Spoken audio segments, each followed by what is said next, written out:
સુખમાં તો સૌ સાથે હોય, દુઃખમાં જે પતિનો સાથ આપે ને એ સાચી પત્ની છે. સુખમાં તો હવ આરે હોય. જીવનમાં બહુ ઉપયોગી કથા છે. મહાપુરુષો કહે છે ભાગવત અને એક રામ કથા. રામચરિત માનસ છે એ પ્રાથમિક શાળા છે અને ભાગવત છે એ હાઈસ્કૂલ છે. રામચરિત માનસ તમને જીવતા શીખડાવે છે અને ભાગવત તમને મરતા શીખડાવે છે. કેમ મરવું, કેવું જીવવું. કે જિંદગીમાં જો સમય આવે, આવો અવસર આવી પડે તો કદાચ પત્નીનો ત્યાગ કરજો, પણ માનો જેનો ભાઈ છે ને સાહેબ, એ ભાઈનો ભાઈ જ રહેવાનો છે. કારણ એને જેટલી તમારા પ્રત્યેની હમદર્દી હશે એટલી આ દુનિયામાં તમારી પત્નીને પણ નહીં થાય. આ યાદ રાખજો. જેટલું ભાઈને તમારું હશે એટલી તમારી પત્નીને પણ તમારી ચિંતા નહીં હોય. માટે ભાઈને ન છોડશો ક્યારેય, ભાઈઓથી જુદા ન થશો. સંયુક્ત પરિવારમાં રહેવાના સંકલ્પો કરો, સાથે રહેવાના પ્રયત્નો કરો અને સાથે રહેશો ને એમાં તમારા પરિવારની, તમારા કુળની ઉન્નતિ હશે સાહેબ. સમાજ તમારામાંથી નોંધ લેશે. રામચરિત માનસ એમ કહે છે ભેગા રહ્યો. એક માને 2 દીકરા હોય, 3 દીકરા હોય, 4 દીકરા હોય, આ ચારેયના લગ્ન થઈ જાય ને એટલે તમારે એક જ વાત કરવાની યુવાનોને કહું છું કે ચારેય ભાઈઓના લગ્ન થઈ જાય એટલે ચારેય પત્નીઓને સાથે બેસાડવી, મા બાપને સાથે બેસાડવા અને ચારેય ભાઈઓ સાથે બેસી અને પોતાની પત્નીઓને એક વાત ચોક્કસપણે કહી દેવી કે તમારે આ ઘરમાં જેમ રહેવું હોય તેમ રહેજો. આ તમે ચારેય મા બાપની હારે, અમારા કોઈની હારે તમે પ્રેમથી રહ્યો તોય ભલે અને બાધી બોલીને રહ્યો તોય ભલે.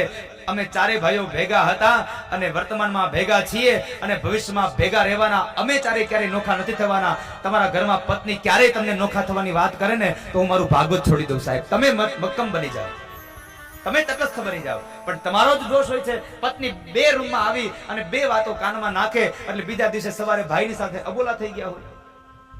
25 વર્ષથી સાથે રહેનારા એ ભાઈઓને 1-2 વર્ષમાં નોખા થઈ જવાનો વારો આવે. આ રામકથાનો મુખ્ય હેતુ છે સાહેબ 2 દિલને, 2 હૃદયને, 2 માનસને જોડવાની કથા છે. આ ગ્રંથ બહુ ઉપયોગી છે આપણને. એક વખત એક મહાત્માજી બરાબર ટ્રેનમાં મુસાફરી કરતા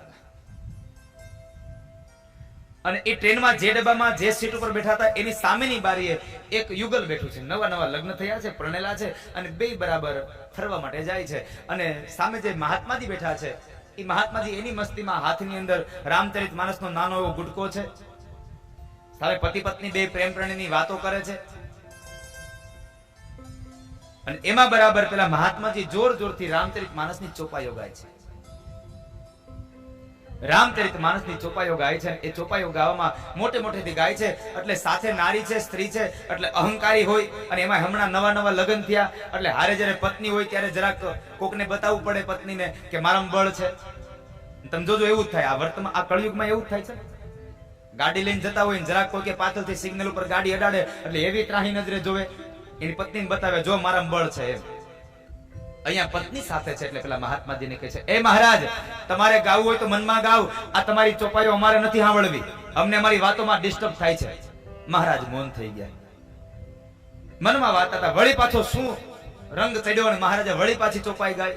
વળી પાછી ચોપાઈ જોરથી ગાવા લાગ્યા. એટલે વળી પાછો પેલો યુવાન બોલે છે મહારાજ તમને કેટલી વાર ના પાડવી, અને તમારે જો ગાવાનું બંધ ન કરવું હોય તો જાઓ બીજા ડબ્બામાં વયા જાઓ, બીજી જગ્યાએ બેસો. મહારાજ શાંત થઈ ગયા. 2-3 કલાક ટ્રેન ચાલી હતી ને અને એમાં બરાબર એક જગ્યાએ ટ્રેન સ્ટેશન ઉપર આવી અને ઊભી રહી. 5 મિનિટનું ત્યાં હોલ્ટ હશે એટલે ટ્રેન ઊભી રહી. એટલે પતિ પત્નીને હજી આગળ જવું છે એટલે એની જગ્યા ઉપર કોઈ બેસી ન જાય એટલે જગ્યામાંથી એની બેગને મૂકી અને તેઓ નીચે ગયા એટલે સ્ટોલ ઉપર જરા ખાણીપીણીનો સ્ટોલ હતો, ત્યાં 2 નાસ્તો કરે છે. એ સમય દરમિયાન બરાબર 2 વાતોમાં મશગુલ બની ગયા. એ વાતોમાં ટ્રેન ઉપડી ગઈ, એની ખબર ન રહી અને ટ્રેન ઉપડતી ગઈ. પતિ પત્ની 2 દોડ્યા છે એની ટ્રેન પકડવા માટે, એના ડબ્બામાં જવા માટે 2 દોડ્યા. જેમ ઈ દોડતા જાય તેમ ટ્રેનની સ્પીડ વધતી જાય અને એમાં બરાબર એકદમ દોડી અને પેલો ટ્રેનમાં ચડવાનો સળિયો પકડાયો અને પેલો યુવાન ચડી ગયો પણ એની પત્નીનો હાથ મુકાઈ ગયો અને પત્ની ત્યાં સ્ટેશન ઉપર રહી ગઈ. હવે 2 બાકડો બન્યો. જોરથી રાડો પાડે, કોઈ ટ્રેન ઉભી રાખો મારી પત્ની રહી ગઈ, કોઈ ટ્રેન ઉભી રાખો મારી પત્ની રહી ગઈ. પેલા મહાત્માજી સાંભળી ગયા. ઈ જરા ઉભા થઈને આવ્યા. હે ભાઈ શું થયું? અરે મહારાજ ટ્રેન ઉભી રાખો મારી પત્ની પ્લેટફોર્મ પર રહી ગઈ, અમે નાસ્તો કરવા ગયા હતા, હું અહીંયા ટ્રેનમાં ચડી ગયો અને ઈ રહી ગઈ. અરે મહાત્માજી હળવેકથી કહે છે ભાઈ એક વાત કહું. અરે શું વાત કહેશો મહારાજ? અરે સાંભળ તો ખરો. હું જ્યારે રામચરિત માનસની ચોપાઈઓ ગાતો હતો ને, એ ચોપાઈ તે સાંભળી હોત ને તો તારી પત્ની આજ રેલવે સ્ટેશન ઉપર ન હોત. કારણ રામચરિત માનસમાં જ્યારે ભગવાન રામને વનવાસ મળ્યો ને, ત્યારે ગંગા નદીના સામે કિનારે જવાનું હતું અને કેવટની નાવ માંગી ને, ત્યારે સૌથી પહેલા રામ નહોતા બેઠા, એને હાથ પકડીને પેલા જાનકીને બેસાડ્યા. જો આ કથા તે સાંભળી હોત તો પેલા ન ચડ્યો, તારી પત્નીને પેલા ચડાવી હોત, તે પેલા તારી પત્નીને બેસાડી હોત. તે આ રામચરિતનો માનસનો મહિમા બહુ અદ્ભુત છે સાહેબ. અને એ સમયે રામજીએ લક્ષ્મણને સાંત્વના આપી. બીજા દિવસનો સૂર્ય ઉદય થયો અને એ સમયે રામ અને લક્ષ્મણ બે ભાઈઓને લઈ અને વિશ્વામિત્ર મહારાજ એક મહામંચ જે મંડપ રચાયો, એ મંડપની અંદર આવ્યા છે. માનસકાર એમ કહે છે, મહાપુરુષો કહે છે કે એક સાથે 10,000 રાજાઓ બેસી શકે એવડી મોટી વ્યવસ્થા કરી હતી રાજા જનકે. મહામંચ રચ્યો અને મંચની મધ્યમાં એક મંચ ઉપર ભગવાન શિવનું ધનુષ્ય પડ્યું છે. એ ભગવાન શિવનું ધનુષ્ય છે. એ સમયે રાજા જનકે ઘોષણા જાહેર કરી.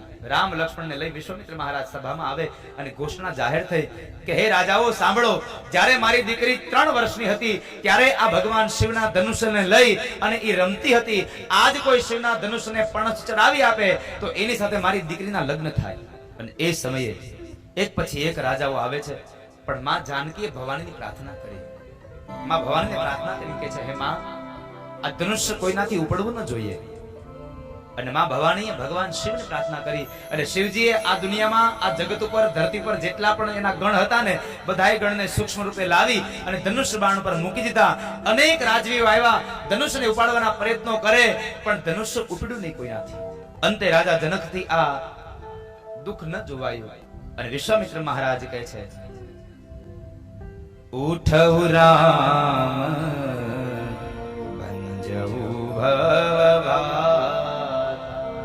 રામ ઉભા થાવ અને આ જનકની અંદર જે પરિતાપ આવ્યો છે, હવે તાપ આવ્યો, એ તાપનો તમે નાશ કરો. કારણ જનક બોલ્યા હતા કે શું આ ધરતીમાં વીર વિહોણી થઈ ગઈ? આ ધરતીમાં હવે ક્ષત્રિયો રહ્યા નહીં? આટલા શબ્દો બોલ્યા ત્યારે રામજીનું લોહી ન ઉકળ્યું, પણ શેષ અવતાર લક્ષ્મણજી ઉભા થઈ ગયા. સાવધાન જનક, એક પણ શબ્દ હવે આગળ બોલ્યા છે. રામજીએ લક્ષ્મણનો હાથ પકડ્યો. લક્ષ્મણ શું કરે છે? મોટા ભાઈ, જ્યાં સુધી આ સભાની અંદર મર્યાદા પુરુષોત્તમ રામ બેઠા છે ત્યાં સુધી આ જનકથી બોલાય કેમ કે આ ધરતી વીર વિહોણી છે? કાં તો તમે એના પ્રશ્નનો જવાબ તમે આપી દો અને કાં તો મને હમણાં આજ્ઞા આપી દો. હમણાં એને ખબર પડે કે કેટલી તાકાત છે આમાં. શાંત કર્યા, શાંત લક્ષ્મણ. વિશ્વામિત્ર મહારાજની સામે નજર કરીને વિશ્વામિત્ર મહારાજ કહે છે રામ જાઓ અને હવે તમે તમારું કાર્યને સિદ્ધિ આપો, કાર્યને સાત્વત કરો. રામજી ઉભા થયા, વિશ્વામિત્ર મહારાજને વંદન કર્યા છે. ત્યારબાદ માં કૌશલ્યાને મનોમન વંદન કર્યા અને અયોધ્યાની ભૂમિને વંદન કર્યા છે. કારણ ભગવાન પણ કહે છે, વેદમાં લખાયું, પુરાણોમાં લખાયું, શાસ્ત્રોમાં લખાયું કે જનની જન્મભૂમિ સ્વર્ગાદપી ગર્યસી. એક જન્મ દેનારી માં અને એક જે ધરતીમાં આપણો જન્મ થયો છે એ જન્મભૂમિ, આ બે આપણા માટે સ્વર્ગ કરતા પણ વિશેષ છે સાહેબ. આપણી પાસે સ્વર્ગ કરતા પણ વિશેષ છે. માટે જન્મભૂમિ અને જન્મ દેનારી માનું મહાત્મ્ય છે.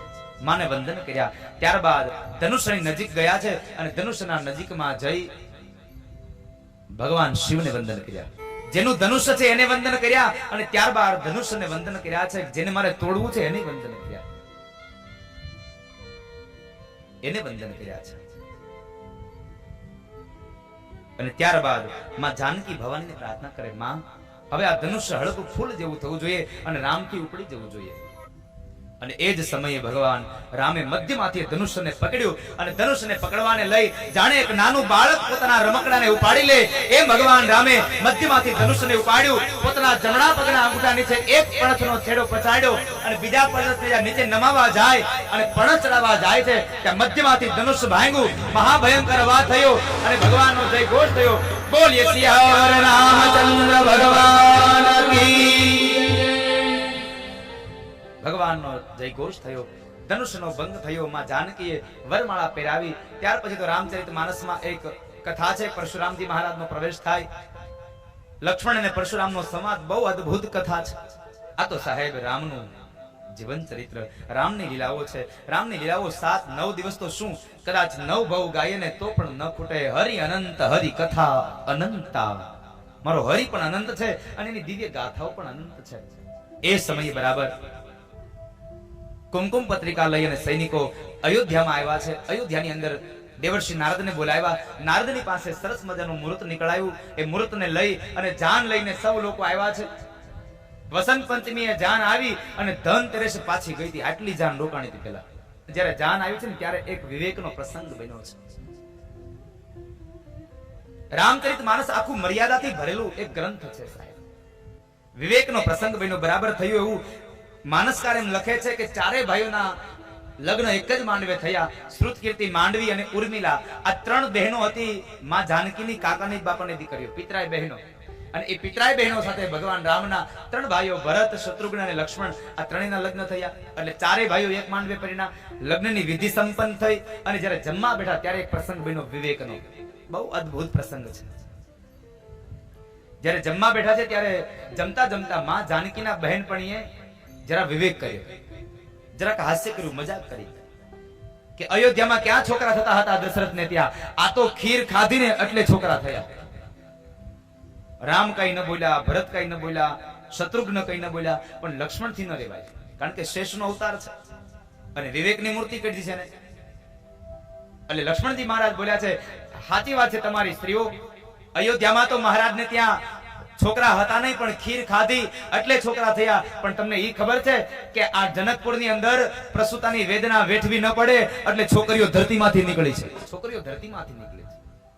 રામજી હાથ પકડીને કહે છે, લક્ષ્મણ શું કરો છો તમે? આ આનંદનો પ્રસંગ છે, આમાં મજાક કરે એમાં શું વાંધો? અને ત્યારે લક્ષ્મણજી 2 હાથ જોડી ભગવાન રામની માફી માંગીને કહે છે, મોટા ભાઈ મારાથી તમને કહેવાય નહીં, પણ એક વાત યાદ રાખજો, પ્રસંગ ગમે તેટલો આનંદનો હોય પણ એ આનંદ કરવામાં, આનંદમાં ને આનંદમાં કોઈની મર્યાદા અને કોઈનો વિવેક ભૂલાઈ ન જાય એની ખાસ કાળજી રાખવી જોઈએ. વિવેક ભૂલી અને કોઈનો આનંદ ન થાય, મર્યાદા ભૂલીને કોઈનો આનંદ ન થાય. માટે જિંદગીમાં ક્યારેય વિવેક અને મર્યાદા ન તોડશો. સૌનો વિવેક કરજો. ત્યારબાદ જાન પરણીને આવે છે અને એ સમય બરાબર થોડા દિવસો વ્યતીત થયા, જાનને કોકણા થયા, દિવસો વ્યતીત થયા. એમાં એક વખતના સમય પ્રસંગ બન્યો કે મહારાજ જનકને બરાબર મહારાજ દશરથને માથાનો મુગટ જરા ત્રાસો થયો અને સીધો કરવા માટે જ્યાં અરીસામાં જોવે છે તો કાન પાસે એક વાળ સફેદ દેખાયો.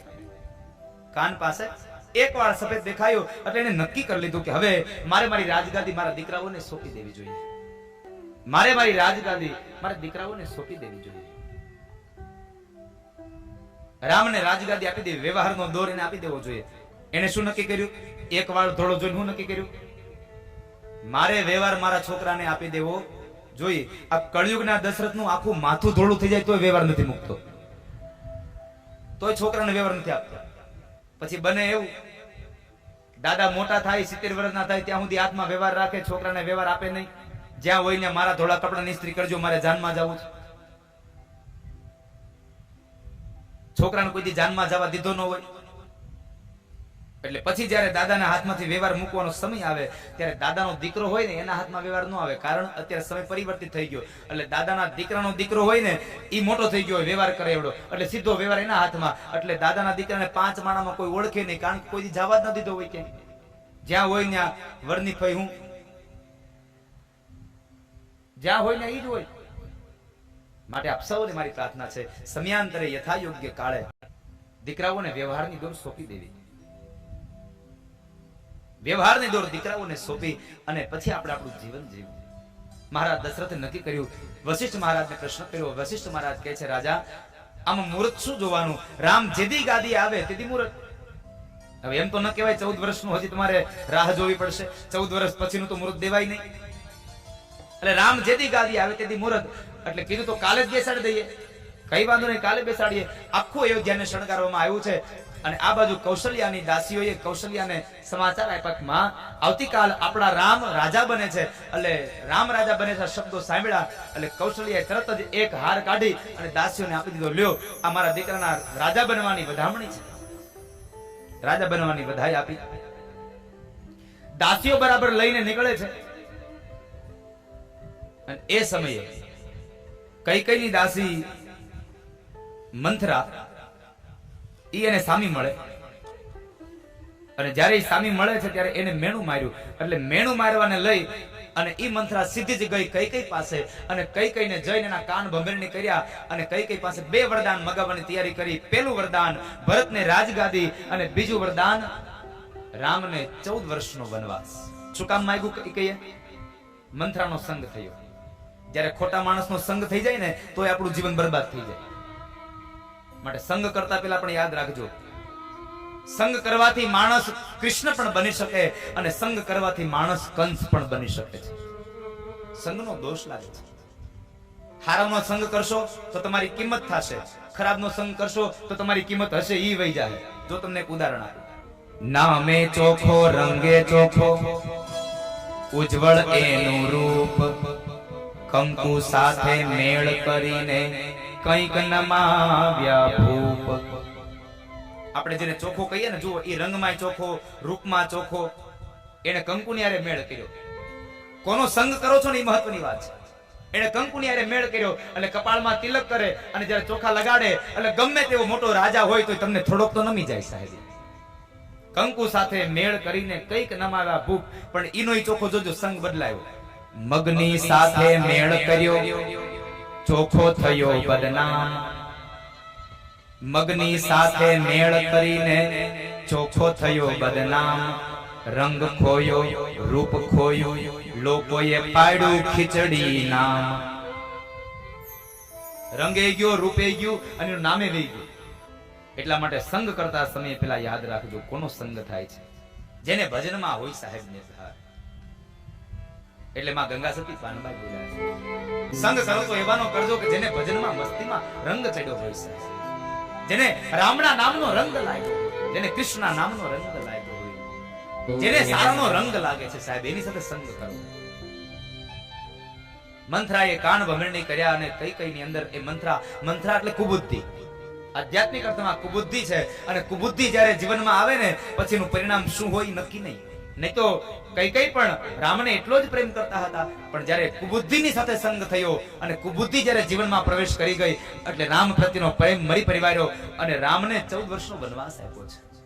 મહારાજ દશરથ પાસેથી 2 વરદાન માંગ્યા. પહેલા વરદાનમાં ભરતને રાજગાદી, બીજા વરદાનમાં રામને 14 વર્ષનો વનવાસ. એ 14 વર્ષના વનવાસને માટે થઈ પિતાજીના વચનને લઈ અને રામ, લક્ષ્મણ અને માતા જાનકી વનવાસ જવા માટે તૈયાર થયા છે. વલકલ વસ્ત્રો ધારણ કર્યા છે, રાજના કપડા ઉતરાવ્યા અને વલકલ વસ્ત્રોને ધારણ કર્યા છે. જ્યારે વલકલ વસ્ત્રોને ધારણ કર્યા અને એ સમયે એક પ્રસંગ બન્યો છે. સ્ત્રી ધર્મ શું છે સમજાવી મારી રામચરિતમાનસને વિરામ આપ્યું. સ્ત્રીનો ધર્મ માતા જાનકીએ સંભળાયો. જ્યારે રામ, લક્ષ્મણ અને જાનકી ઉભા છે, સામે માં કૌશલ્યા ઉભા છે અને એ સમયે જાનકીની આંખમાંથી અશ્રુની ધારા વહે છે. જાનકી રડે છે. માં કૌશલ્યા બોલ્યા છે, બેટા વૈદેહી, દીકરા તું શા માટે રડે છે? તારે જંગલમાં નથી જવાનું, વનમાં તો રામ જશે અને તને જ્યાં સુધી ગમે ત્યાં સુધી અયોધ્યામાં રોકાજો અને અયોધ્યામાં ન ગમે તો તમારા પિતાશ્રીને ત્યાં મિથિલા જતા રહેજો, પણ તમે રડો નહીં. આમ તારે વનમાં નથી જવાનું. અને ત્યારે માં જાનકી શું શબ્દો બોલ્યા છે, માં, માણસથી એનો પડછાયો જુદો થાય ને તો હું રામથી જુદી થઈ શકું, એમને ન થઈ શકું. મારે રામની હારે જંગલમાં જવું પડે છે એટલે મારી આંખમાં અશ્રુ નથી આવ્યા. તો તારી આંખમાં અશ્રુ શાના છે? ત્યારે માં જાનકી એટલું બોલ્યા છે, માં, મારી આંખમાં અશ્રુ એક જ વાતના છે કે મર્યાદા પુરુષોત્તમ રામ અહીં ઉભા છે, મારા પતિ ઉભા છે અને મારા પતિની નજર સામે મારે મારી સાસુની હારે 2 વાતો કરવી પડે છે ને એટલે આ મને દુઃખ લાગ્યું છે કે મારે મારી સાસુની સાથે બોલવું પડ્યું મારા પતિની હાજરીમાં, એટલે મને દુઃખ લાગે છે, એટલે મારી આંખમાંથી અશ્રુ નીકળે છે.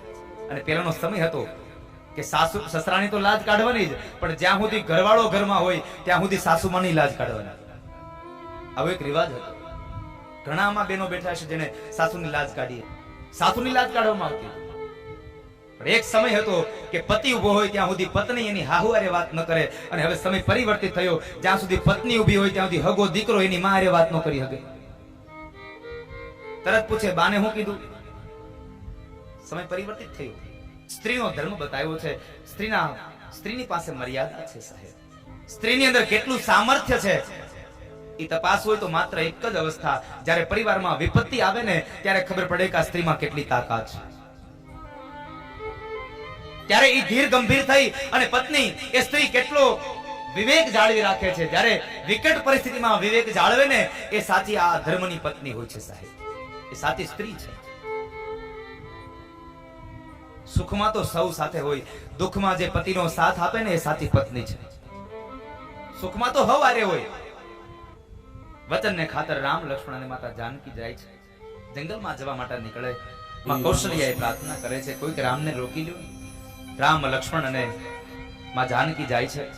ત્યારબાદ સરયુ શૃંગેરપુરમાં એક રાત્રિ રોકાયા અને ત્યાંથી નીકળી ગંગાના કિનારે ગયા. કેવટની નાવ માગી, સામે કિનારે જાય. ત્યારબાદ સમય વ્યતીત થવા લાગ્યો. આ બાજુ ભરતજી મહારાજ આવે છે પાછળથી મામાના ઘરેથી. માં કઈ કઈને ખૂબ ધિક્કારે છે અયોધ્યાના લોકો.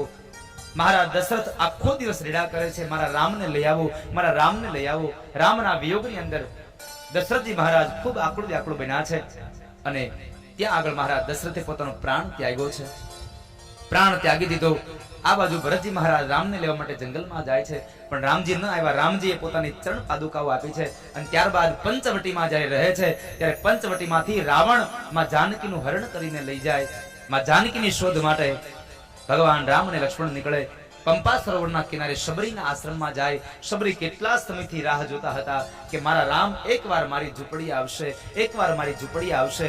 ક્યારે આવશે એની કોઈ સંદેશ નહોતો, પણ એકવાર એનો ભરોસો હતો કે મારા રામ આવશે. અને અંતે ગઢપણમાં પણ એ શબરીના ઘેર ભગવાન રામ ગયા અને જૂઠા બોર ખાધા છે.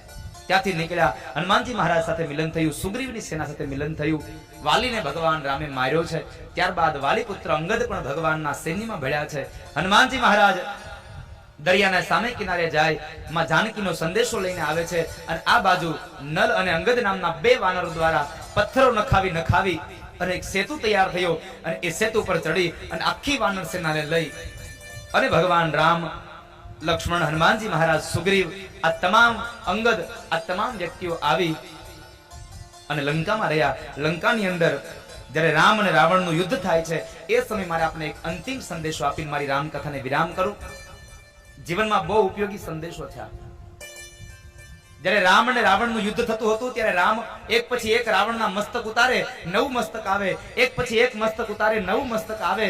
ત્યારે રામને કાનમાં આવી અને રાવણનો સગો ભાઈ વિભીષણ એમ કહે છે, પ્રભુ રાવણના મસ્તક ન ઉતારો, રાવણની નાભીમાં અમી કુંભ છે, એટલે તમે નાભીમાં બાણ મારો.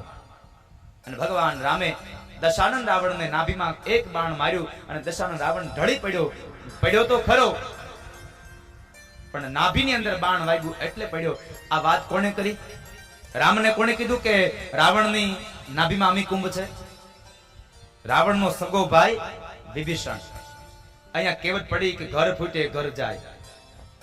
ઘરનો જ હતો, સગો ભાઈ હતો. એ સગા ભાઈનું એને રામને કહી દીધું. એટલે આ બધાને મારી પ્રાર્થના છે કે ઘરની વાત ઘરની બહાર ન જવા દેવી, નકર એમાંથી બે શબ્દો ભળી અને વળી મોટી થશે. બીજા ઘરે જાય ત્યાંથી બે શબ્દો ભળશે, મોટી થાય. અને અંગતમાં અંગત વાત હોય તો હું તમને બધાને પ્રાર્થના કરું, બહેનોને કોઈ દી કેવું નહીં.